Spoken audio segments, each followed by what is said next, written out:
Welcome back in. Let's get to know the Fighting Irish because Niele Ivey's team finished last year with a 27-6 record en route to becoming the regular season ACC champions. They also made their second straight Elite Eight appearance in the NCAA tournament. And Olivia Miles hated to see the injury last year. We're going to get an update on her. We'll see what Coach can tell us, hoping to get to see her playing this year. All ACC member finished as the ACC Player of the Year runner-up last year. Means so much to this team, but she's got some great players around her. Cannot wait to see what Hannah Hidalgo looks like. Also looking forward to seeing Emma as well, as they look to add a little bit of spark to the team. And adding a little spark to our set is the head coach, reigning ACC Coach of the Year, Niele Ivey. Coach, always good to talk with you. And I got to start with what is no longer even the elephant in the room, what everybody wants to know. Olivia Miles, what can you tell us about the latest on her recovery and the timeline when we'll hopefully get to see her? Right. She's doing well. She's about 7 months past surgery and starting to jog the last couple of weeks. And so it's an individual decision, you know, so I'm going to pivot whichever way she decides, if she's coming back or she takes a little bit more time, but she's doing well. Best dressed coach in the ACC. Have you done the shopping yet for the season? Yes, a little bit. So I'm trying to pick bits and pieces, but yeah, so I'm trying to get ready for the season. A couple of questions, you know, we all have a lot of questions about her outfit. Well, I was going to ask Why don't you go ahead? That is all you? All you, no stylist, no one's picking out stuff for you? No, I have a stylist. She helps with me, and then one of my best friends, Julie Henderson, helps out a lot too. Okay, all right, I just want to get the bottom line, Coach. Go ahead. Let's get the important stuff out. So who's going to lead this team? Olivia's not going to be ready for the first game, assuming that. Who is going to be the leader of the team? I would say Sonia Citron and Maddie Westbeld. Those two have the most experience. You know, Sony led us last year, took over at the point position. Not something I wanted to do, but I thought she did a great job of just being in the fire, being resilient. And so also Kylie Watson. Those three I'm really leaning on, all three different characteristics of leaderships. But those three I'm going to rely on heavily this year. Do you have a Marina Mabry enforcer type person on the team? Because, you know, you can't be a nice guy all the time. Yes, Hannah Hidalgo is a Marina Mabry. She's a dog, so she has those characteristics. Awesome. I'm glad you brought up Hannah, because we are obviously going to talk about her big-time recruit. And with Olivia out, especially for that first game in Paris, which we got to talk about that too. Right. But Hannah Hidalgo coming in as a freshman, I've seen some stuff you said. It's very hard as a true freshman to play point guard. You're a former point guard. You can get her ready. What has that been like? Yeah, it's been great. You know, she's a sponge, and we had an opportunity to play overseas this summer, so we had 2 games.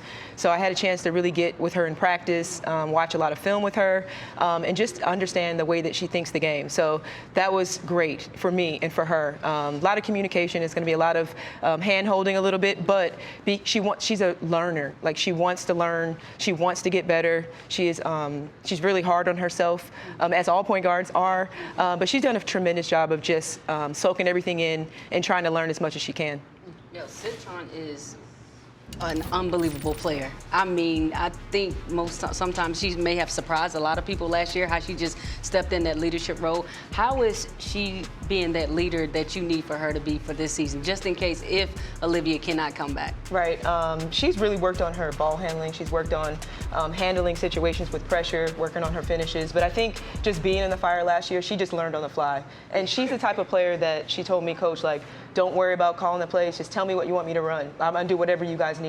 And she's that type of player that wants to do whatever it takes for us to win. You know, she's so unselfish. So I know coming in this year, she has that experience. She knows what to do if the case may be where she has to help us run the point, but it's going to be point guard by committee a little bit. And then, you know, Hannah, she's doing a great job of being a point guard for us. So Sony's going to do whatever I ask her to do. She's stepped up so much for you guys. Yes. It's also been fun to see Maddie Westbeld and the way that she's continued to grow her game. What have you seen from her this offseason? Oh my gosh, I can't speak so much of highly of Maddie. She's so versatile. She's always come in with a college body, even her freshman year. But I'm really impressed with the growth of her confidence. You know, she's worked on her 3-point shot. She's already doing so many things so well every year. But I think you guys are going to see the consistency of her shot, the consistency of her game, and her leadership. I think that's probably the most that I've seen about her this year is the way that she's led in practice. She's always the hardest worker. Her pace is amazing right now. So just having that senior quality of kind of knowing who she is and what she brings to the table, I think has been really impressive for me.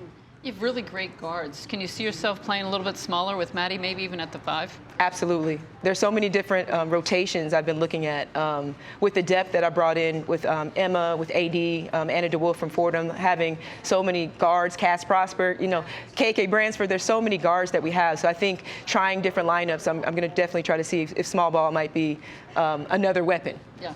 I feel like Coach may know this answer, so I'm going to ask. How did the game with South Carolina in Paris come about? Can you tell us more about that story? Because it's just going to be an incredible showcase for the game. Yes. Well, I got a call, and after that call, they talked about just having this matchup. I think it was after my first year. And so, talked about down the road, Olivia and Sony being juniors. I thought this is just a great opportunity. By that time, I'll have a little bit more experience being a head coach. But it was an opportunity I couldn't pass up. So luckily, got that chance to be on their radar, being the first college basketball, not just men or women, the first college basketball played in Paris. It's just going to be just an incredible experience. And we get a chance to do a clinic while we're over there. So we get a chance to really impact the community. So it's not just basketball. We understand that it's definitely bigger than basketball, but being able to bring our collegiate game on the international stage is going to be huge to grow the game. How different does that make the week, the beginning of the season? Obviously, it's a massive game, a massive stage, and as you said, the first game that's ever played college basketball in Paris. But you also got to fly there. You got to get back, and then you got to turn around and have a game after that. Like, what's the prep and mindset been like for all that comes with going overseas for the first game? Right. Well, I'm fortunate to have a great performance staff and support staff that have done an incredible job of creating the itinerary. Our football team went to Ireland this year, so we have a performance team that knows the things that they did that was successful, some tips for us when we need to sleep. Like, everything is calculated going over there. This summer, going to foreign tour, just being in Europe, that helps us. And so just really fortunate for that, traveling abroad already. But there's so many things that we're preparing for. So it's definitely been different as far as my preseason. I feel like I've put a lot of things in earlier than I would have if I didn't have a matchup like South Carolina my first game.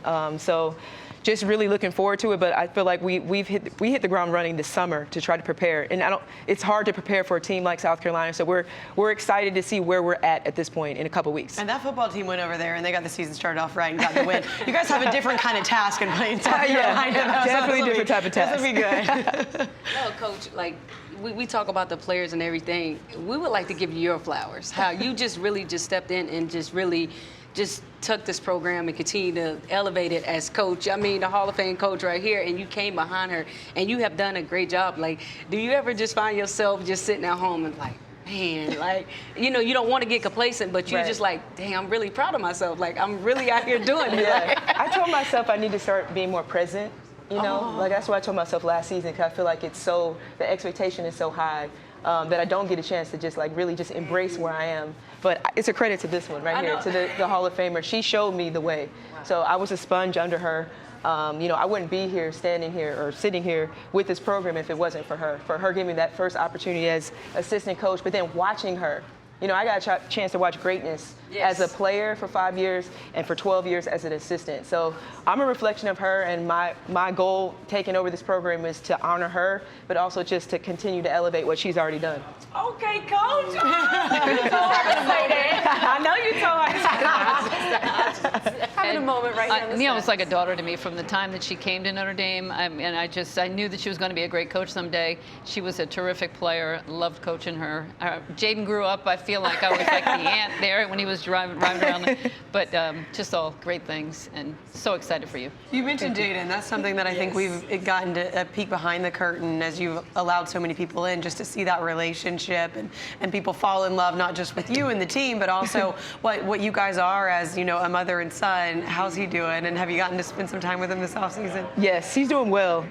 So I'm so proud of him. And the fact that he's in Detroit, it's only 3 hours away. Right. I had a day off for fall break last week, so I just drove up there to see him and my grandson and just spend time with them. Sometimes I feel like my biggest gift for him is to be present, and so I try to get there as much as I can when my schedule allows. But his home opener is next Saturday, so I'm going up there after practice. Cannot wait to be able to be in the arena to see him. But it's just a joy to watch him, play, and just to see him be on the stage that he's always dreamt to be on. Really, really cool, Coach. Well, we appreciate the time. We cannot wait to see you guys playing in Paris. We wish we were coming to watch you in Paris, unfortunately. Coach, I guess that's not it. for us. It's not in the budget. Yeah, she said she's going to bring us. What did you say you're going to bring us back? Chocolate croissants. Oh, thanks, Coach. So if those It might not make it past I'm just saying. security. I'm just saying. Coach Ivey, congratulations on all you guys have already been able to do so far, and we cannot wait to see what you do again this season. Thank and you. send Olivia our best wishes as well. will. We hope to Thank you. see her soon as well.